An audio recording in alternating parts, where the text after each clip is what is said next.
Hi, baby girl. Today, I want us to talk about that kind of depression that looks like a full face beat, 3 Amazon packages sitting at the door, a clean apartment even though you're tired, you suddenly starting to do some coursework on Coursera that you have no business doing at this moment, try to keep busy all the time. Pause. Because why am I so exhausted all the time? I'm exhausted mentally, physically, emotionally. It's a lot. I'm literally just a girl. But somehow, at the same time, I'm the CEO of doing absolutely everything. If you have ever healed from reorganizing your life, getting that rebrand, your finances, everything about your life in general, reorganizing your actual life, putting in that work, baby girl, this video is for you. I feel as though we've been socialized to believe that depression looks like tears falling down your face, staying in bed. Some days you cannot even get out, not even bathing, not eating. It does look like that on some days. But I want to talk about that depression that you don't really see, that overfunctioning, overgiving. I want to talk about it because, especially for most women, depression shows up as you overfunctioning or overspending, or usually you're a person that overspends, but now you're suddenly frugal. It can show up in different ways, really and truly. Overfunctioning, in simpler terms, is doing more to avoid feeling more. You're not lazy, you're really not broken, you're just surviving. You're literally in survival mode right now, girl. I recently learned about something called ambiguous grief, because I honestly used to think grief is just, losing a person to death. But ambiguous grief is, loss of a relationship, or changing from a different career to another one, becoming a parent, the loss of safety, the loss of time, or grieving the person that you once were or the person that you wish you were by now.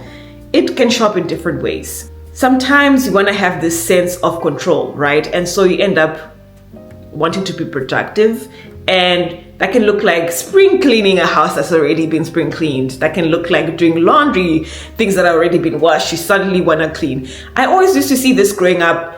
I don't remember seeing a lot of the older women just relaxing and sitting. In fact, when they saw you sitting, they would actually be like, hey, what are you doing sitting down? There's so much that needs to be done around the house. You look around the house, it's clean. Those are the signs, baby. We end up doom scrolling on social media. We end up overspending.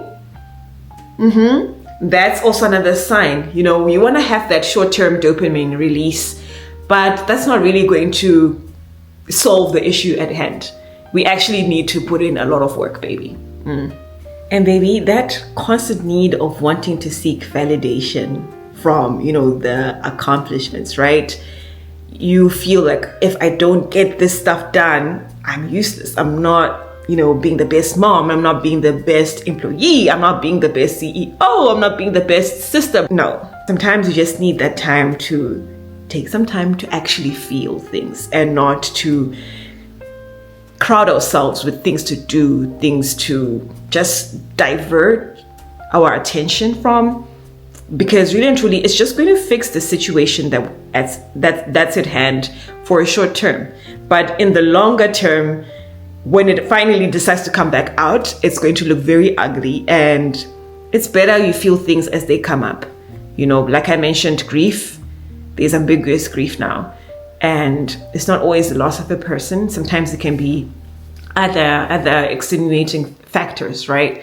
And so if you try to delay the process of grief, baby, when it comes back out, it's very, very ugly. Just take the time. If you need to cry, if you need to scream, do it.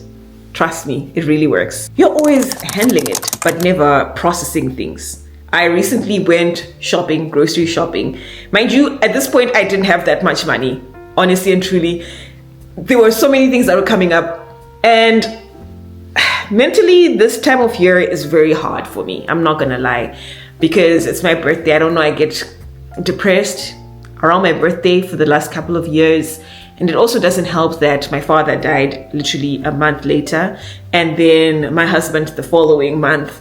So it's just a really tough time, really and truly. So I wanted to be like, okay, for a change, I want to have a great birthday. I had this idea that I wanted to do brunch, to just cook for my loved ones, and then they can come over to my place. But I'm like, I don't have the funds right now for all of that. And also, I do not have the capacity. Like mentally, I'm just not feeling okay. And I wanted to feel that, okay, I've got things under control. I wanted a brunch, so I'm making things happen, right? So then I went out shopping. You can even see the manic eyes that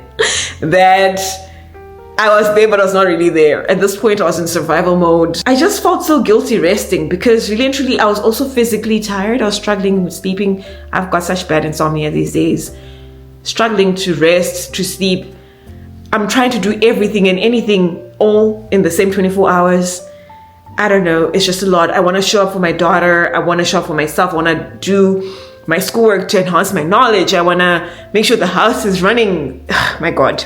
I was literally feeling overwhelmed. Already, I have social anxiety. My husband would be the one to do the shopping because I don't like those high-ass aisles in the stores. Like, why are they so high? I feel like something is just closing in on me. But at this point, I was like, I'm gonna go.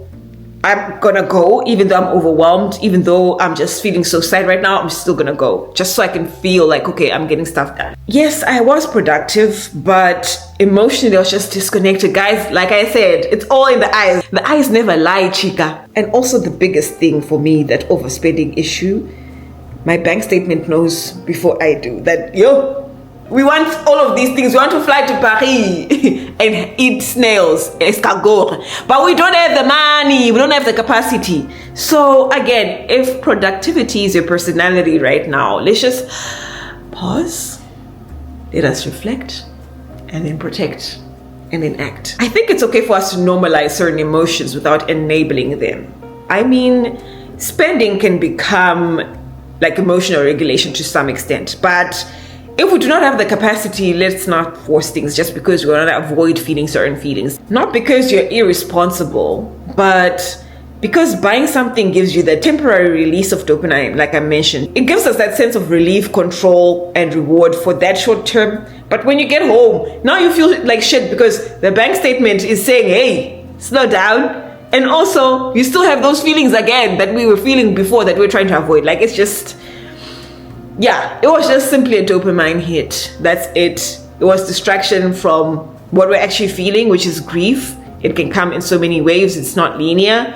And that identity reinforcement, I just want to feel like, oh, this is the new me. I've got it. Yes, of course, I'm sad that all of these people, have passed on, and it triggered my abandonment issues, and I'm just so sad all the time. But really and truly, it's okay to be sad because this was beyond our control. Their time was just up. I'm so sorry, honey. Healing does not come in a 2-day shipping like crime, okay? It's going to be a process. You have to be willing to do the work. I mentioned 2 videos ago how we need to learn to name emotions. There's something amazing that I'm learning from my daughter right now. She knows to name her emotions. She says, Mommy, I'm sad. Mommy, I'm happy. Mommy, I'm terrified, I'm scared. We need to learn to name all these emotions, okay? Name the emotions. That way, you take its power, okay? But if you try to deflect and just go for the dopamine hit, it's just gonna be for a short amount of time and you're gonna be right back to square one. In fact, you'll be much, much worse. Trust me, baby, when you try to deny your soul to express those deeper feelings of grief, of anger, of all the 5 stages of grief, when it comes back up, trust me, it will be so ugly and it will catch you at the most random times too. Just allow yourself to feel and to process things. It's very important to be able to pause before you act on certain things. The call is coming from inside the house, chat. Before you do that one thing, cleaning something even though you're tired, buying something even though you don't have the capacity, fixing something that's not broken, planning something that you don't need to be planning right now, is pause, deep breaths in, slowly out. You can even count the breaths. 1, 2, 3, 4, release. Ask yourself, what am I trying to feel right now? And what am I trying to ignore right now?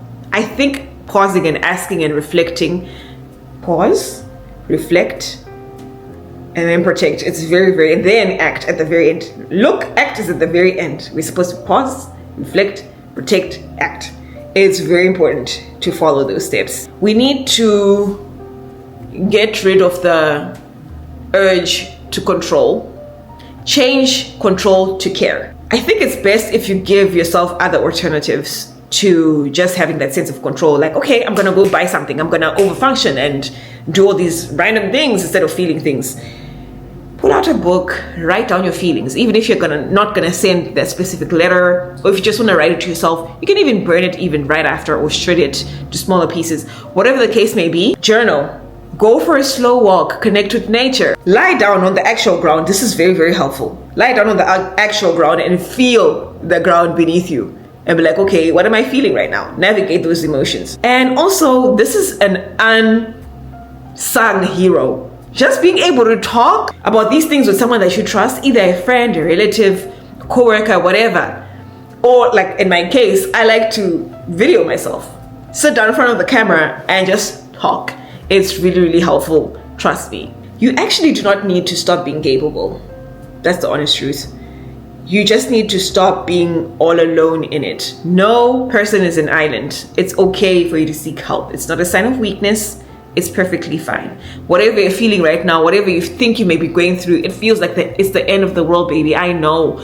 But trust me, someone has lived that and they've got stories to tell. They have some helpful tips that can help you to navigate what you're going through. So it's important to just speak up. Now, some of us may have been conditioned, or we have learned along the way, that being strong meant being quiet, keeping things to yourself, and being self-sufficient. But strength can also look like you speaking up about whatever you may be feeling, whatever you may be going through. Strength can also show up as you just having the ability to slow down, to pause. Strength can also show up as, spending less time proving some point and more time feeling things. You don't have to earn the rest. You deserve it. I'm going to say that one more time. You don't need to earn the rest. You absolutely deserve it. You can take it. You're allowed to grieve without optimizing it. Now, if this video felt like I gently read you for filth, because I do be doing that sometimes, take that information as information and not shame. Don't feel bad for how you're feeling. Comment me with a little yellow heart or green heart if this resonated in any way.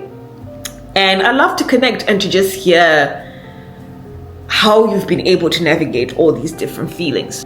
I want you to send this link to another woman that you feel like, this was describing X to the T, no taller. And that friend that you feel like she's always fine, but guys, this thing of when you're asked, how are you? I'm fine. No, say, hey, right now I'm sad, and that's okay. You wanna make this feel like the healing process not performative. You actually want to actually heal, because again, you're not broken. You're coping. You're in survival mode right now. You're trying the best that you can, and now you're going to choose to do something softer that's going to actually give you results in the end. Retail therapy is not therapy. I'm gonna say that to myself. When I'm watching this back, I'm just gonna cackle because Tadi, retail therapy is not therapy. Everything's gonna be okay. It's just about finding healthy ways to cope. Now, please, my darling, go on, go forth and prosper, and remember to take care of yourself and your mental health. Till next time, bye for now.